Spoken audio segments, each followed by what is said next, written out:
الرحمن الرحیم۔ کولو ایک پسماندہ علاقہ ہے، یہاں پہ مریض دیہاتوں میں آتے ہیں، جیسے کہان ہو گیا، جنتلی، نیلی، گرسنی، چمالنگ، دور دراز علاقوں سے آتے ہیں۔ تو یہاں پہ جب بلڈ کی ضرورت ہوتی تھی تو لوگ یہاں سے غریب لوگ تھے وہ جاتے تھے ڈیرہ غازی خان یعنی پنجاب۔ تو ایف سی نارتھ کی یہ خدمات ہیں، جو غریب عوام ہے کولو کے، ان کے لیے یہاں پہ ایک نعمت سے کم نہیں ہے۔ سوچی اداروں نے ایک بلڈ بینک کا افتتاح کیا تھا پہلے ہم، اور آج ہم آئے اس کو اپریشیٹ کرنے کے لیے، کیونکہ یہ کولو میں زیادہ تر بچے جو ہیں 50 سے اوپر بچے جو ہیں تیلیسیمیا کے شکار بچے ہیں۔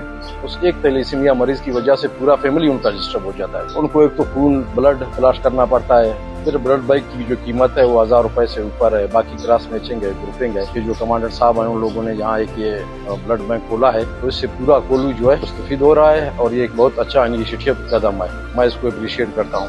میں نے پہلی بار خون دے کر دیا ہے اور یہ جان کر خوش ہوں کہ میرا خون کسی کا جان بچا سکے۔ آج ہمارے لیے خوشی کا دن ہے، جس کی خواب جو ہے نا کولو کے عوام برسوں سے دیکھ رہے تھے، اور الحمدللہ آج ایف سی نارتھ کی تعاون سے وہ خواب ہماری پوری ہوئی ہے۔ کئی جانیں اس لیے ہار گئے کہ یہاں پہ بلڈ مشکل سے پیدا ہوتا تھا، بلڈ بینک کا افتتاح ہوا ہے، یہاں پہ بلڈ جو ہے نا بہت آسانی سے مل رہی ہے۔ کولو یوتھ فورم کی طرف سے اور پورے کولو کی طرف سے ہم ایف سی نارتھ کے شکر گزار ہیں، اور دعا ہے کہ اللہ تعالی ہمارے افواج پاکستان کی حفاظت فرمائے اور پاکستان کو سلامت رکھیں۔